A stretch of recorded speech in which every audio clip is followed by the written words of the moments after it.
Welcome to Masterclass, Wrestling with Class. Make sure to subscribe, like, and share.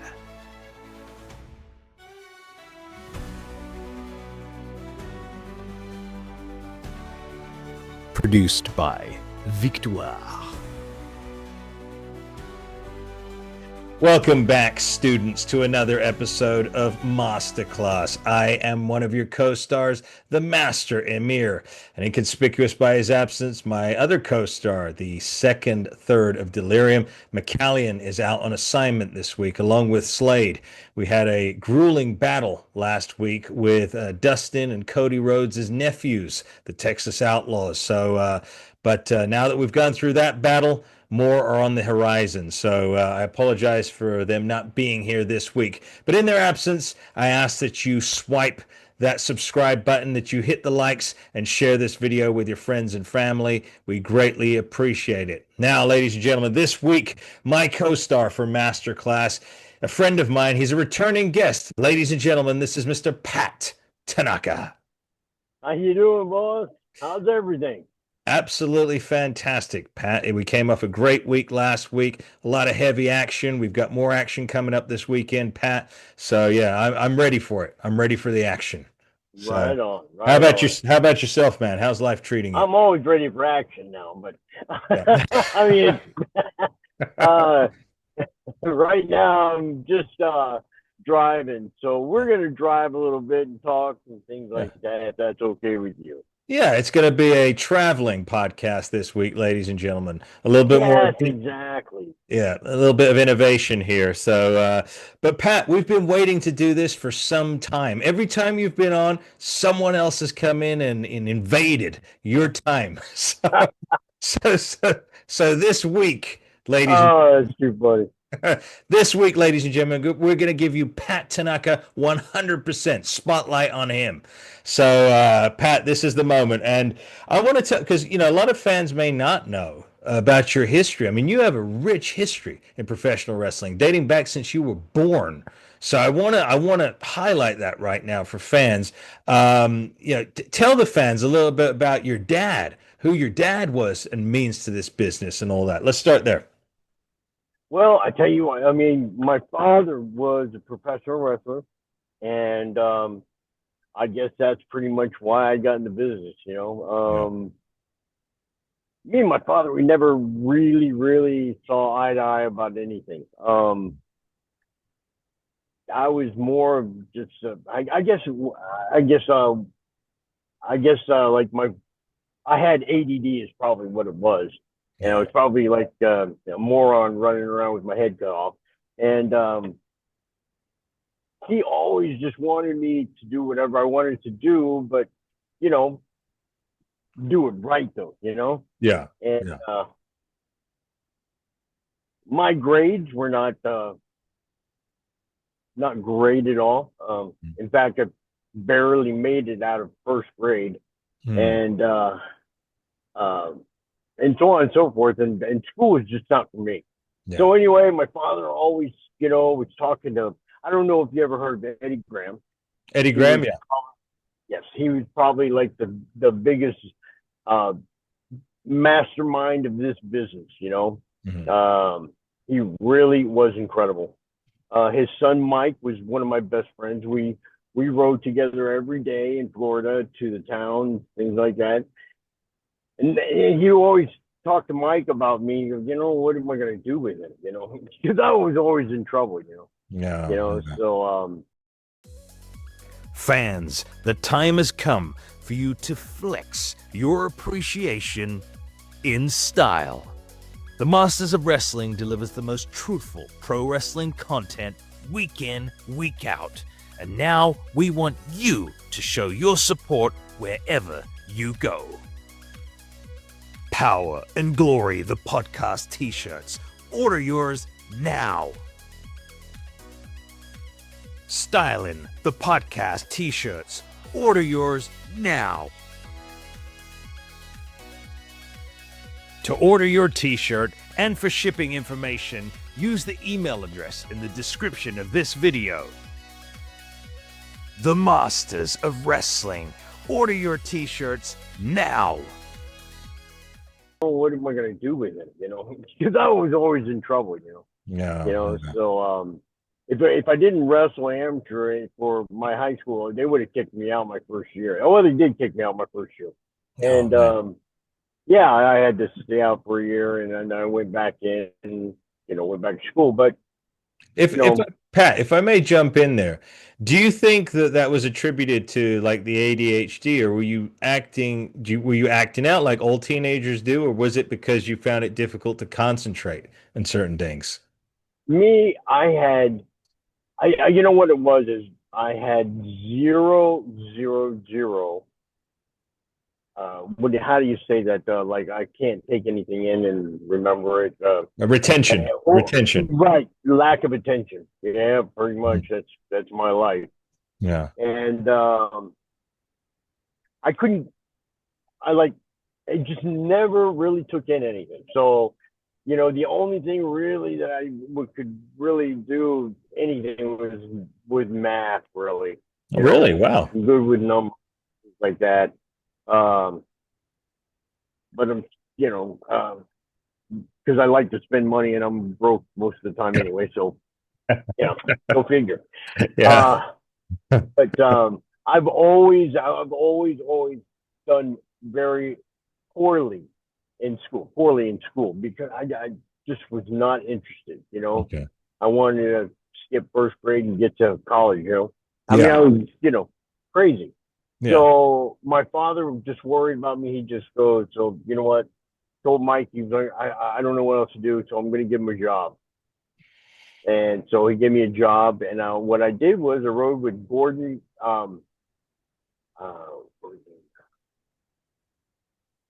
I can't remember his last name. Anyway, he's a big wrestler, and he set up the rings for NWA in Florida, right? Yeah. So I rode with him every day, and we would set up the rings in every town. 7 days a week, we had shows. Okay. And so we would drive every day, and I'd go to school during the day and then drive to the towns at night, and we'd get back just in time for school. Okay. And because, we drive from Tampa to Miami, Tampa to West Palm Beach, Tampa to Fort Myers, and then Jacksonville, and then Tallahassee, and so on and so forth. And all the close towns like Lakeland and Orlando, they were on the weekends. Go figure, because I had to go to school during the week, and they couldn't have the close ones during then. So you were like 12 or 13, 14 at the time? Yeah, I was younger than that. I was only like 10 when I started setting up rings. I mean, 9 or 10, and I can't even remember really, but everything's so foggy, And then after I set up the ring, go to towns, come back, go to school, it was crazy, Yeah. But you know what, man? I felt like an adult because I worked every day and I got paid pretty good. Okay. We weren't making bad money as a referee, I mean, as setting up the ring, we were making what, $75 a night, and hold on a minute, $75 a night. Wow, Pat. Even in today's indie circuits, these guys are lucky if they get $5. Right. Yeah. Well, I mean, the thing is that, we work 7 days a week. So 75, and seven, it's not bad at all, Not bad for what, like 1970s? Yeah, at this point. Yeah, the 70s, 80s, yep. Yeah, wow. Yeah. That's incredible money to me. At 10 years old? Yeah. Sheesh. And then when I became referee, they, when I was doing that, me and Bonzi Bonzi made more. He was lead referee. He was great. He's one of the greatest referees. Yeah. Anyway, he was making good money. I mean, I pulled in $150 every night, and I was happy. 100 to 150 a night. So that's referee and setting up ring, basically. No, just for referee. Okay, just for referee. Yes, that's good. Yeah, after I became a referee, that's all I could do. I mean, I couldn't even say my own name to, I didn't need anything else to do, so Yeah, yeah, it's crazy, yeah. Um, But that's but, excellent. but So it was, the company, Pat, the company was your dad's company, so he owned an independent wrestling company? no, it was him, I mean, sorry, Cowboy Luttrell, Eddie Graham, Hiro Matsuda, and my father. They were Okay. all partners into the NWA, Oh, and it okay. was Tampa, Okay. And what was it called? CWF, Okay. Championship Wrestling from Florida. Okay. And, Championship wrestling. Okay. right, and everybody was there. Rick was there. Flair, uh, uh, Ron Bass, uh, gosh, and we had one of the best commentators, and that was Gordon Solie. Gosh, man, that's Yeah, incredible. So you grew up with all these legends then hanging around you. yeah. Like, wow. Dusty Rhodes was a booker, Yeah. at one point, and who else? Gosh, there were so many bookers there. But I saw everybody that was anybody. Andre came in, everybody came into the Yeah. territory, Yeah. because it's Florida, nice, Yeah. beautiful. Now, but at this point, Pat, did you start thinking, I want to be a wrestler? Or were you No, okay? not at that point, Okay. because I fully never understood the business at that time. Okay. To me, I think what happened was they were still trying to kayfabe me about a lot of things, you Yeah. know, and so they didn't let me in on a lot of things, except for when I became a referee. Then they smartened me up, but like I said, not very good at learning things. So even though they smartened me up, I didn't get smart. Believe you me. Yeah. Um, it was just, I never watched pro wrestling. Okay. The only time I watched it was when I was a referee, and the only reason is because it was my job, and my father would not allow us to watch wrestling during, before. Oh, okay. Yeah, Interesting. yeah. So let me ask you then, Pat. Sorry to jump in. So you weren't watching wrestling, but you were working in it. Did you have any other dreams in life at that point? Were you thinking of anything else you were going to do when you grew up a little bit more, or was I there any wanted to be other? a rock star. Okay. Okay. There we You know what happened? You know what happened? go. You got to have a voice. I forgot about that. But can you play instruments, Pat? No. Okay. Okay. So you wanted to be Yeah, the yeah. lead singer. You wanted to be the main attraction, the lead singer. Right. But yeah, again, you have to have a voice, Yeah.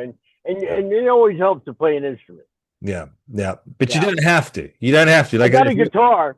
I oh, had a okay. guitar. There you Never go. learned, but I had a guitar. Sorry. Yeah. So, so your dad's running this section of the NWA with the other guys. You're in it. I'd be remiss if I didn't ask about your mom. Now, was she present at the time, or did she enjoy No. the Yeah. business? Did she enjoy the business? No. No. Okay. My mother never watched it. She didn't never knew nothing about it. Okay. It was totally, something foreign to her. Even though her brother wrestled with my father as well, and her brother was Mr. Moto. I don't know if you ever heard of him, I but remember Moto. I remember wasn't he in WCW as an older guy? nope. Maybe no. I Okay. don't know in WCW. Yeah, WCW. There was someone. No, it wasn't. It was. I forget the guy's name. He was there during the NWO, but he looked like he was probably in his. Hiro Matsuda. Well, that was Hiro Matsuda in the NWA. NWO. Yeah, because he was Muto's manager. Yeah, no, Hiro Matsuda. Yeah, he was. They did come into the NWO in the early parts of the NWO. That's right. They did. Yep. I remember that now. So at this point, so your dad, does he want you to get in the like get to the point? What's the point where you said to your dad, "I want to do this"? Well, when he referee and stuff like that, but I remember, I said, "So, Dad, can I start training now?" He goes, "What for?" He goes, "You train every day for wrestling, amateur wrestling." I said, "No, I'm going to do pro now." And he looked at me. He goes, "No, no." He goes, "You don't want to do that." I said, well, yeah, I do. You know, well, we'll talk about it later. Okay. You know, Yeah. and he always blew me off. You know, Yeah. and I remember I said, you know, I don't need you. You know, I'll go and ask Dusty. You know, Yeah. so I went and asked Dusty. He was the booker, and I said, Dash, can you use it? I want to learn how to wrestle. You know, he goes, well, go ask your dad. And I said, okay, so here we go again. I said, stop right there. Yeah, back and forth. Oh, you know, And how old are you now? You're a teenager now, right? A little bit older. oh God, no, I was only like 13, Okay. or 14. 13, And 14. yeah, he says, well, he goes, you're still in high school, Pat. He goes, you know, you got a little ways to go and stuff like that. I said, you know, I said, I'm not doing too great there. Yeah. So might as well just go ahead and, you know, Yeah. look it right in the eye, you know, and say, it's time to work, not, you know, Yeah. go to school. I Yeah. said, because I ain't going to be no college graduate. So I said, so Right. I think I ought to wrestle. He goes, well, let me talk to your dad. I said, again, here we go. You know, I go, no, you're not. Yeah. Yeah. Yeah. Just please help me out. Don't go and talk to my dad Yeah. about this. I Yeah. said, if I was going to ask him, I already did. You know, I wouldn't be asking you. Yeah. You Yeah. know? Yeah. And so, I mean, it just got difficult at that time because my dad was pretty strong with a lot of companies, Okay. you know, and he worked for Vince, he worked for Vince Senior, Yeah. and he worked for everybody that there is out there, you know, and it was difficult, believe you me.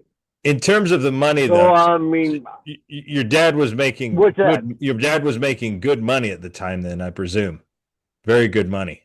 Yeah, they did very well. My father, since he wrestled and everything too back in the day, he was just about the family.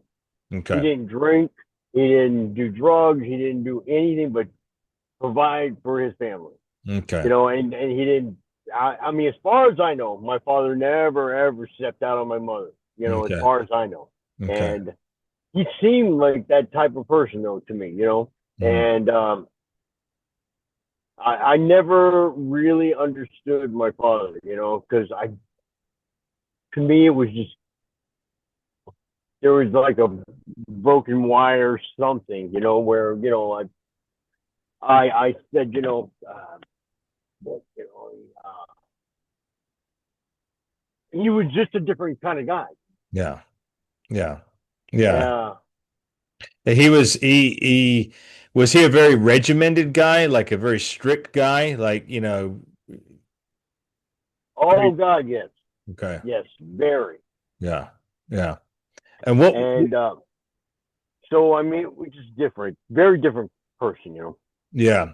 But now, speaking, switching gears, Pat, we'll keep this moving along. So, as you mentioned Florida, you mentioned this. We, of course, know that you're a great friend of Hulk Hogan. You know, God rest his soul. You know, he passed a few weeks ago. But tell us some of the earlier interactions. When you first met Hulk, when was that? Was that in the NWA days or was that later on? Yeah, in fact, you know, I mean, when I was refereeing and everything, and I was training with Hero in judo and amateur wrestling at the time. Okay. Hero trained me since I was a little boy, you know. So anyway, I remember this day. It was just incredible because I remember I'm just you know doing all kinds of judo stuff and you know and we used to do these things where like all the judo students would line up and bow right and be next to each other but tight together Yeah. and we get it like five we start out at three guys and then go up 4, 5, 6, 7 you know and what we do is run from one end of the building to the other end and I dive over them you Okay. know and come roll right up to my feet, right? So it was, Okay. I mean, it was fun. We had a great time doing it. But I remember I said, okay, let's try this. I said I wanted to do 7 guys now, so I run as fast as I could, man. And I remember just out of the corner of my eye, I saw Hulk, Yeah. right? And I fucking was like, what? And I ran into everybody, knocked them all over. Oh my gosh, I Pat. was going full speed, and I'm looking at this guy that's like, 7 feet tall, and I'm going, "Are you kidding me? Is Yeah. that a human being?" Yeah. That's the biggest person I've ever seen in my life at that point. Yeah. And I was going, "Oh my God, is that guy huge?" Yeah. And I couldn't get over it, man. I go, "Wow." Yeah. Yeah. And my father had said, "Yeah, a hero's training him how to be a pro wrestler." And I said, "Dad," I said, "why can't I train with him all?" And he goes, "You train every day with them." So I was doing my judo and amateur wrestling stuff. They were doing pro, and it was Brian Blair, Okay. Paul Orndorff, Yeah. Hulk. Yeah. Uh, who else was there? There was a couple other guys there too. Yeah. And I remember the first day that they trained. Squats, push-ups, sprints. You Mhm. know, and I watched them all throw up. So I mean, they all. yeah. Yeah. You were And there. That's incredible. Let's revel in that moment for a moment, Pat. You were there during the birth, essentially, of Paul Orndorff, Brian Blair, and Hulk Hogan. That's yeah, incredible. That's incredible moment, Pat. And you're still only I a mean, teenager at this point. oh man, I was a kid. Yeah, I was really young. I was just doing, the judo and amateur wrestling stuff, just Yeah. for sport. And I remember, who was it? Paul Orndorff was a huge Yeah. sportsman. He was like, Tampa. He was a football player for University of Tampa. I Okay. remember, and he was incredible. What an athlete that guy was. Yeah. Yeah. And Brian Blair, Yeah. another one, man. Incredible athlete. Brian was an amateur wrestler, great amateur wrestler. Yeah. And they were so funny. They made me laugh all the time. Yeah, Yeah. I had a blast with all of them. And they were always nice to me, always messing around with me and stuff like that. So we all got along really well. So, And so so in terms of Hulk, though, when you first met Hulk, how was he as outgoing as flamboyant as he became, or was he more reserved when you first met him? very reserved, Okay. you know, Yeah. Okay. kind of to the point where, I mean, Matsuda and my father and Eddie, they really they put him on the back burner for real, because I don't think they thought that he had what it took. Really? Wow. And I thought, because he didn't come in all flamboyant, because I mean, you don't do that, because No. that's where they go in and just snap your legs in half, and you won't be able to wrestle ever again. Right. And it was more of, very humble, good guy. Yeah. But the thing was, I mean, once you do all those squat push-ups, I mean, you're really, really, I mean, you're spent. Yeah. So, I mean, and I remember Hero was saying, come on, guys, come on. And, I remember the first days when they threw up, the first thing he did is walk over to the closet, grab the mop, threw it at the guys to clean your shit up, Yeah. and Yeah. yeah, So it was tough. But then we know Hogan, his leg was broken initially, right? They did break his right. legs. So who broke his leg, or was that why was that? Why did that happen?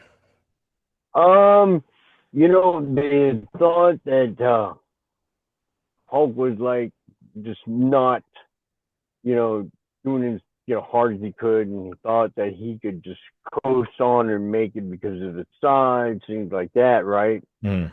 So Hero got on him really badly, and I think I can't exactly remember because I wasn't in the on the mat at that point. I remember I was in the locker room and I was getting dressed and everything, Mm. and I think Hulk got really mad at Matsuda, said, "You know what, you go fuck yourself," or something like that. He goes, "Get on the mat," and he goes, "You want to be?" He goes, "Get on the mat," like that. And I remember thinking to myself, he goes, I go, don't get on the mat. Yeah. You know, I remember saying that too. Like, don't even think about it, you know. And Hulk gets right on there, man. Let's go. Yeah. Oh, stop, sorry. And all of a sudden, you know, I mean, I was going, oh shit. And he stopped and he paused and he looked at Brian Blair and Paul Orndorff. He goes, I'm going to show you something. He goes, see how big that guy is? He goes, I don't care. He goes, I'm going to break his leg. Just like that. Wow. And he did. Wow. In like 30 seconds. Sheesh. 30 seconds, man. And he's a big guy. And you know, as well as I do, to try to muscle someone around and that big, you know, and get him in a hold is hard. Yeah. Right? Yeah. And I weighed Matsuda by at least 300 pounds. Matsuda was big. Yeah. No, Matsuda was only like 180 pounds at the time. Oh, at the time he was smaller? Okay. Yeah. And when he wrestled, when he took down Hulk, you know, Hulk was like 425 around there. He was huge. He wasn't cut then, you know, he was just huge. Yeah. Yeah. Yeah. You know? And I remember, you know, watching that is just very hard. Yeah. Oh, yeah, I can imagine, man. And, you know, did you feel as a youngster, were you kind of shocked at that? Had you seen stuff like that before, or was that something you'd never seen? Oh, you had? Okay. Oh, yeah. I mean, I'd seen guys. I remember a couple of times, you know, football players or guys that getting out of the Army and they come in and they talk shit, you know, and they're, you know, loudmouth, you know. And I remember watching them getting kicked while they're crawling out of there. Yeah. On their hands and knees, crying, stop, stop, stop. And big guys too. Yeah. And God, it was hard to watch. Yeah. Because I mean, at that point, I wasn't no pro wrestler. I didn't know, you know, what he was doing, why he did it, you know. And I asked him why. He says, I'm protecting my business like that. And I said, I don't see how that guy could threaten it. Yeah, exactly. From an innocent point of view, how could he threaten it? I mean, that boy's crying right now, just bleeding out of every orifice in his body, trying to get away from you. You know? But nonetheless, Hogan came back. He did come back, and he pursued. You ain't kidding, and that's why they believed him. Yeah, they didn't think he was going to come back. Yeah, they thought, you know, that's the end of him. You know, he won't come back. You know. Yeah, and. So at that time, Pat, is that when you started your friendship with Hogan in earnest? Was it then, or was it later in the WWE? Not really. No, not later on. You know, and it's funny story too because I was looking for Brutus, right? And because we had hooked up earlier, and we were in Minneapolis, and this was back, God, 1986 or 85. I was in Minneapolis for a show, and I go. Brutus called my hotel. He goes, "What are you doing, man?" And so, you know, we start talking, and he goes, "Yeah, just call me. I'm in room this, and this." That's okay. So that night I'm partying. You know, we're at the bar. Me and Marty, you know, all going crazy. Everyone, the Nasty Boys. So I call Eddie, you know, at the hotel, and hey, it's Pat, like that. He goes, Eddie's not here, and I said, oh, I'm sorry, man. He goes, yeah, this is Hulk, you know, and I said, Hulk, man, hey, it's Patrick. He goes, well, Patrick, he goes, hold on. I said, yeah. He goes, it's midnight, man. He goes, I just finished working and I got to get my sleep, so please don't call. Like that, hung up on me. Wow. So that was your first interaction really with Hogan in the WWE. Right. And the next day he sees me and gives me a big old hug and he goes, yeah. I said, man, I'm sorry for calling last night. He goes, what are you talking about? I said, I called you last night. You told me not to call back. Like that. He goes, that was you. And I said, yeah. He goes, oh shit. He goes, I thought it was just some fan calling, you know, and trying to talk to me. And I said, no, man, you gotta flip me out, man. It's like, okay, I won't call you anymore. I wasn't trying to call you in the first place. Yeah. Yeah. You know, Gosh. Yeah. but it was just like too much. You know what I'm saying? I mean, he was just like unreal, man. He started. That's where he started getting just huge. Yeah. You Yeah. He know, was, like I said, yeah, definitely was bigger than the business. I don't think, and I think Pat, you'll agree with me. There'll never be another Hulk Hogan. I don't no, see absolutely not. anybody. They always say, "Oh, I've heard people say, oh, this is the greatest superstar of all time. This is the greatest superstar of all time." None of them compare to Hulk. Not one. Not one compares to Hulk. Uh, And you're right, and what you're saying is, a true thing. But in a lot of people's minds, there's always going to be somebody else, right? yeah. Well, in this time, I don't think there is. No. Honestly, No, I honestly, don't. I mean, there's a lot of now, Pat and I, talk about this. There's a lot of talent out there. There is for sure. WWE have got a lot of talent. Even AEW's got a lot of talent. NWA, TNA, Indies have got talent. But I don't see anybody who's truly embodying what Hogan had. And I saw the TMZ interview actually. I hope you get to see it. TMZ did a special on Hulk Hogan, and Vince McMahon was on there. He'll be a subject we're going to talk about in a moment. So Vince has made his first appearance in 2 or 3 years for the TMZ special on Hogan. And one of the things that a couple of people were saying there was Hogan's ability to connect with the audience. He wanted to be a role model for kids. He wanted to do that. And I think that that's been lost in so many wrestlers today. They want to just get out there, steal the show, get as much popularity and hype as they can, but they're not thinking about the fact, and I'm big on that, Pat, you know that.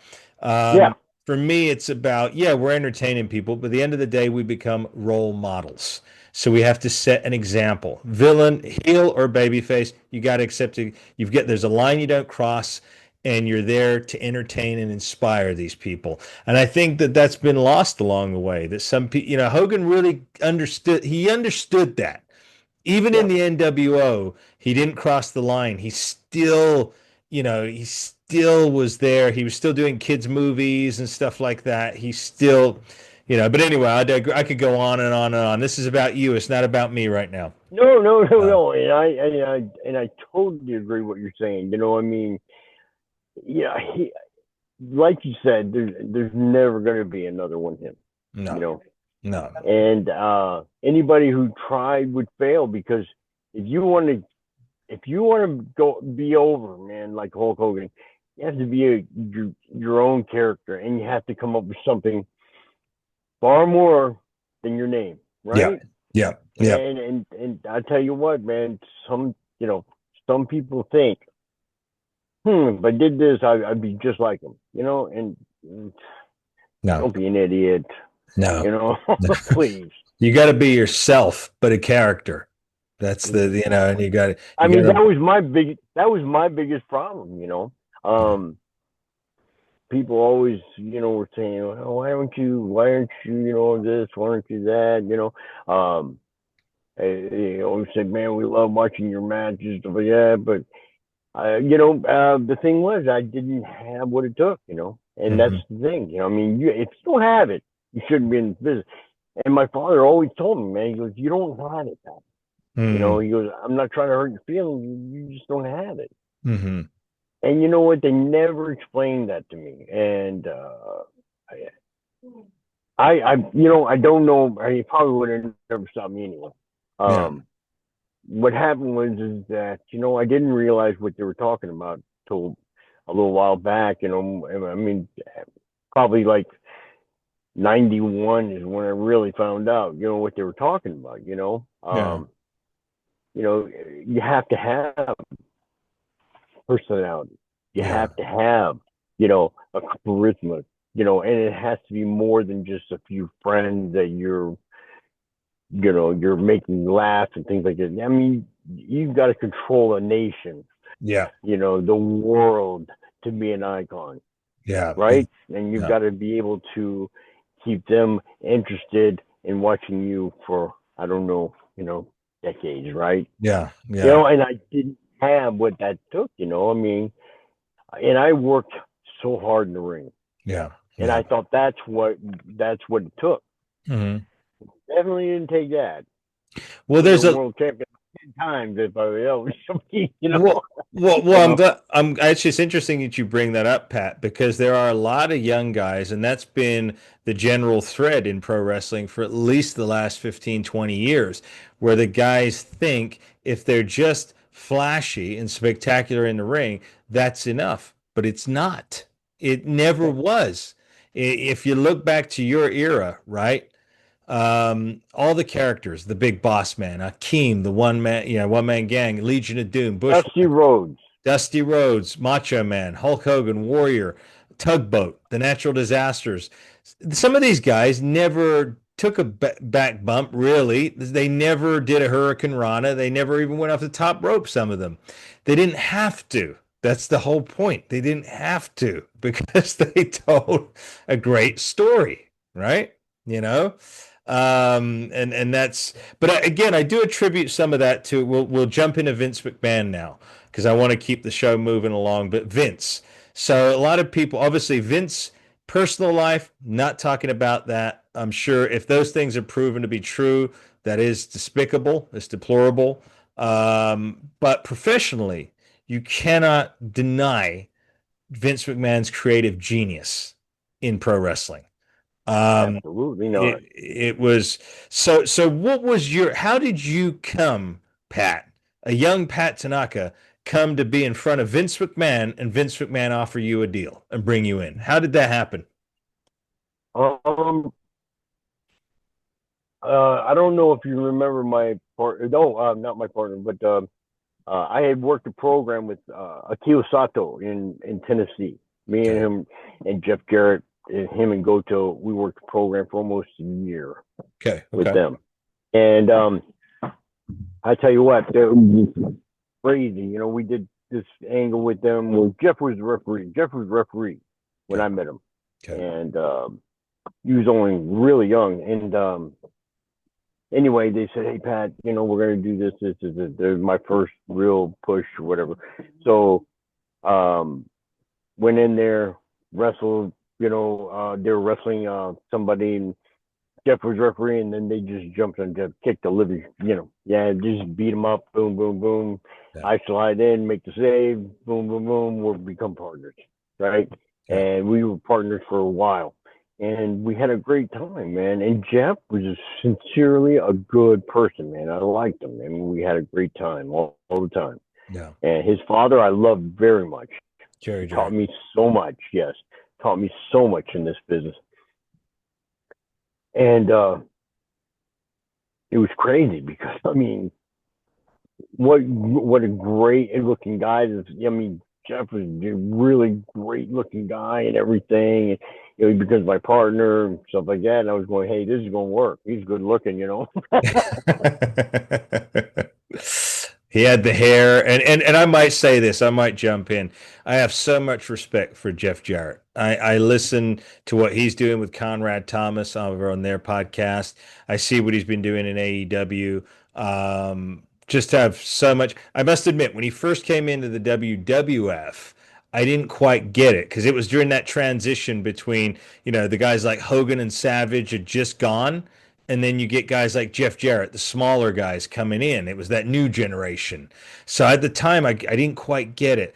But as time went on and he went through the Vince Russo WCW era and TNA and everything, I've gained so much respect for Jeff Jarrett. He's a man I'd like to eventually work with or work under or for at some point in the future. Great. He Yeah, seems like a great very, guy. very knowledgeable, very decent guy. So, but anyway, I Very didn't mean to good. cut you Yeah. off. I just wanted to say that. No, not at all. Not at all, man. Please interrupt anytime. Yeah. But we were really good. I mean, good together. Had a great time. But we did the thing where I turned on him. I remember, I gotta think of something good to turn on him with. And I remember he used to open the road for me all the time. You know, I'd step in the ring and I hold open the rope for him, you know. Yeah. So this time he stepped over the rope and I yanked it straight up in the air. And the people were just like, what just happened? Yeah. Yeah. Oh no, Because they're they splitting didn't up. understand, you know, because I did it out of the blue, you know. Yeah. Yeah. I think I was supposed to turn during the match somewhere, you know, where I did this, but you know, and Garrett, he was such a good guy. He just told me, he goes, you know, just you know, there's no set time. He says, when you think it's right, turn on it and get Yeah. that most heat. Yeah. And you know, the thing was, is he opened the rope for me. I go in right, and Yeah. you know, people, you know, yay, you know, like that, and I hold open the rope, and he jumps through right, and, you know, Yeah. and people were screaming, yeah, yeah, yeah, right. Yeah. Well, when he did, you know, yeah, I remember him stepping over, and I just yanked the rope straight up in the air, went between his nuts, you know, and I think it really hurt him, Yeah. and and because he was so surprised, you know, that I did that. Yeah. And what heat we got out of that. Oh my God, it was great, you know. Yeah. And yeah, man, I mean, we worked the program for a whole year. I mean, that's pretty good, you know. Yeah. Is that what gets you the attention from Vince? Was that program? Yeah, no. I think the program with the Rockers got the attention with them. Okay. Okay. Yeah, because we work with them so much, you know. Okay. Uh, and it was an AWA that, you know, he watched it. Right. Yeah. When we were wrestling then. No, when we were wrestling the Rockers. But he knew me because of my father as well. Okay. And I had tried to go to WWF, let me see, was it 85 or 86? Right when I got back from Japan. You know, Yeah. I was in the Carolinas with Dusty. And I heard Vince was going to take over WWE or WWF at the time. And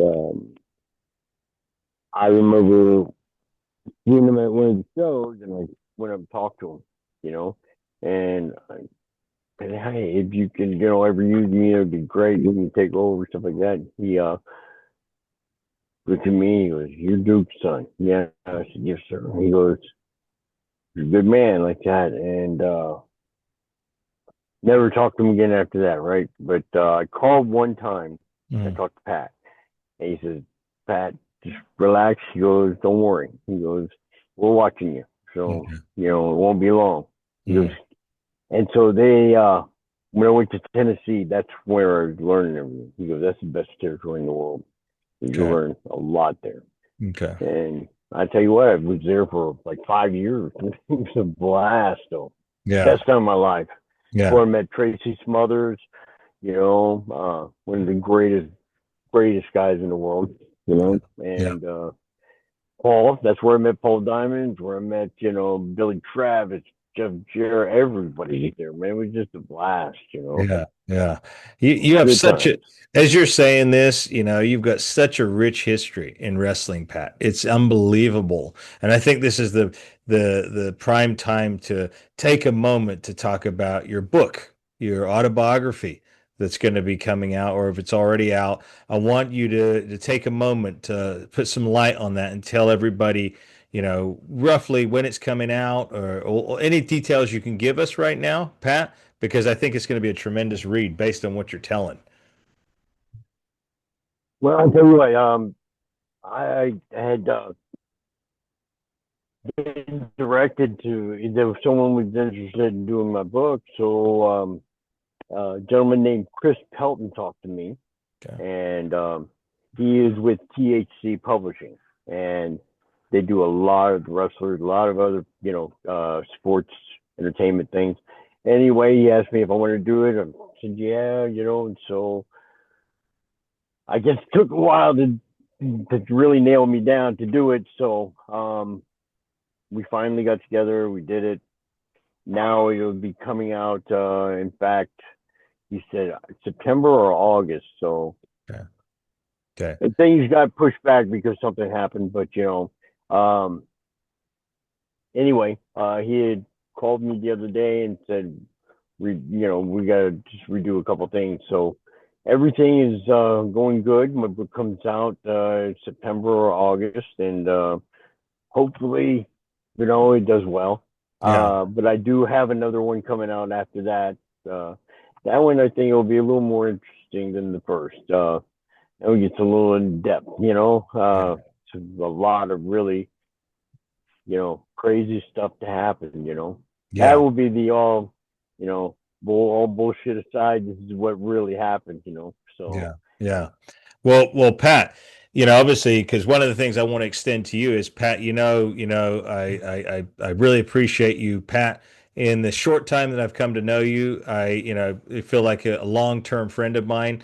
I want you to be coming on here as often as you want. So I want to track this book. So when that book comes out, ladies and gentlemen, we'll be promoting it here. There'll be a link in the description of the videos.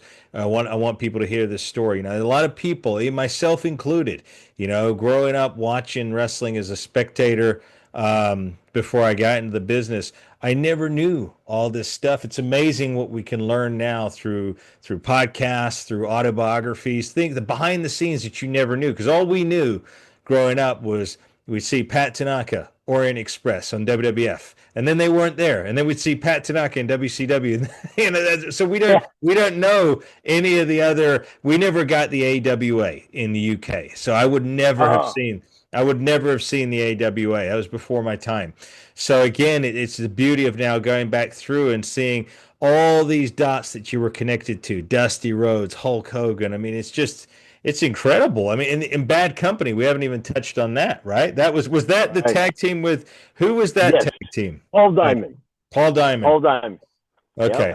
And And I mean, that was, great times, fun times, whatever. But and that's the book is is kind of funny because the name of the book is called Bad Company on the Orient Express.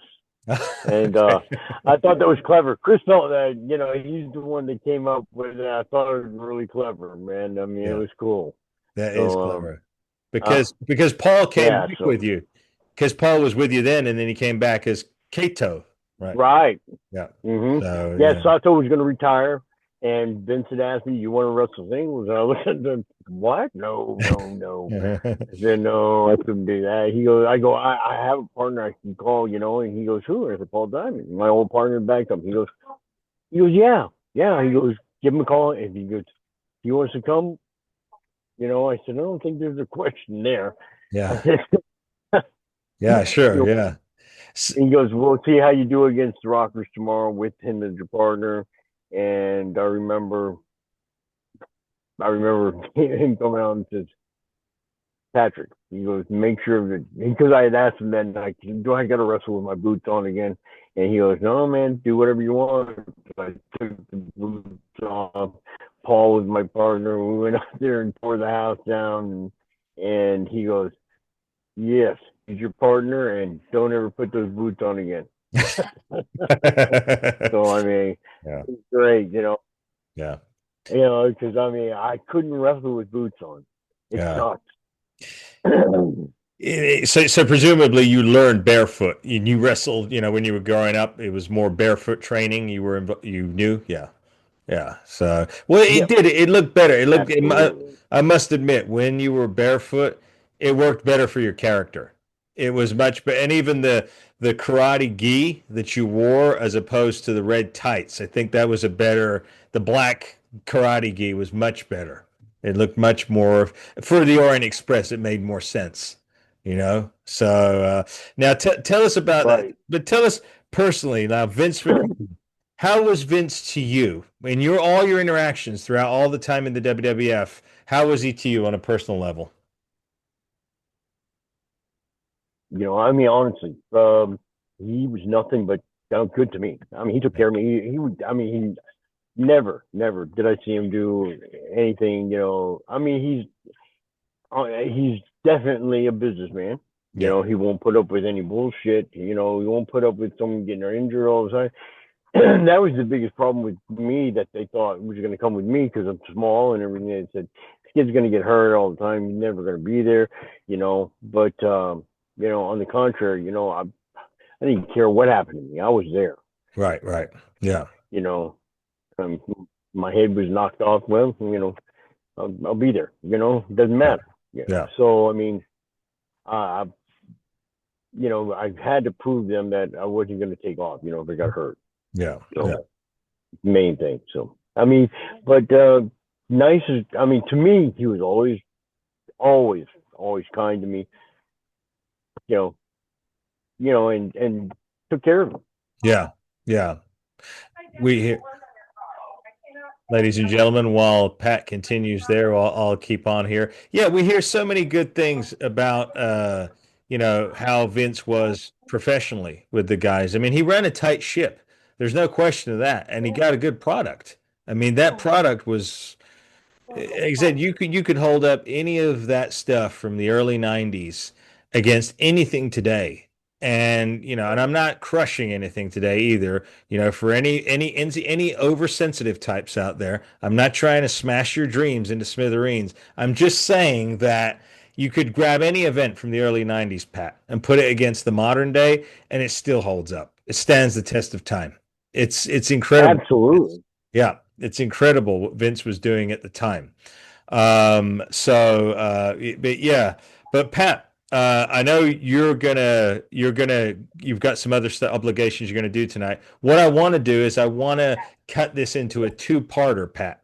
So I think if we end this episode right here and then we do the other part because it's going to get longer. We're going to go into WCW. We're going to go into, other stuff post wrestling career, and that may take a little bit longer. But is it a good spot to leave it right here, Pat, with you? Absolutely, absolutely. I think next time when we come on, I can tell you about some of the parts of my life that I'm definitely not proud of, and definitely weren't good years. Yeah.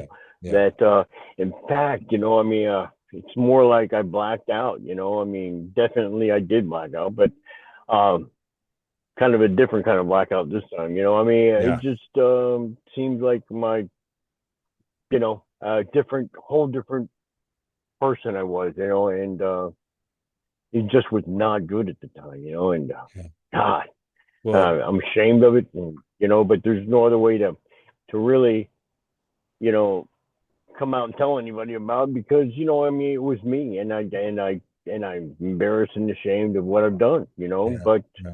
you know what? I mean, if I had to own up to it, and I did.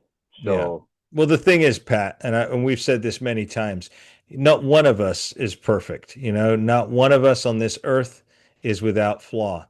The thing is once you recognize the flaw, and if you keep persisting in the flaw, then you cross the line and become somebody who's, you already know it's bad and you keep doing it. If you correct it, right, and then you move on and you do better with your life, and you're a helpful person to society and you're helping others and whatnot, inspiring, teaching others. People love to hold on to things too much, Pat. They love to bring. One of the things that I do here, Pat, which I've tried to not do on this network here, is I don't like to drag people through the mud. I don't. You can talk about it. You can say, okay, yeah, well, I did this.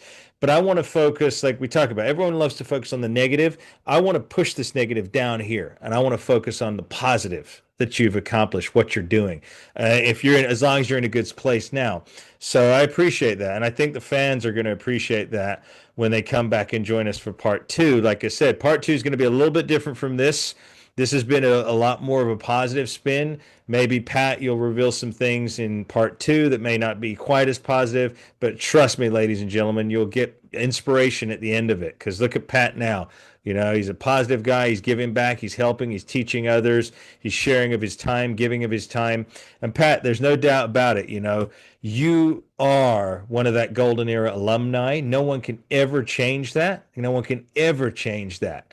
Your character, the Orient Express, Bad Company, you were there at the peak, my brother. And that makes you a superstar for life, man. So, it's always an honor to have you on, Pat. Always an honor. oh, well, thank you. It's an honor to be here. I appreciate that very much, man. Yeah. Thank you. Yeah. And I tell you what, next time, man, I look forward to it. Yep. And man, I just appreciate you even offering me a spot on this show, you know, so Yeah. I appreciate that. Thank you. No, like I said, I You appreciate. are definitely incredible guys. Thank Yeah, you.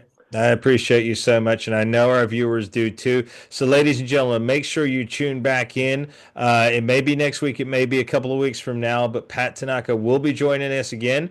Once we get through Pat's life story, then Pat, I want you to come back on where we can just jump into various topics. You know, we'll comment on what's going on in the world Right. of wrestling today, and we'll talk about it. But I want to get your story across first. So we've been trying to do it for so long. So um, we'll and just the highlights, ladies and gentlemen. If you want the rest of the story, you're gonna have to buy the books. All right, just so you know.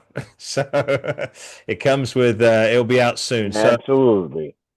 Pat, God bless you, my brother. I'll speak to you after when we go off the air. Ladies and gentlemen, make sure that you smash that subscribe button, hit the likes, share with your friends and family. Stand with Masterclass, and we'll see you next time right here. Students, keep learning. We'll see you next week. Take care.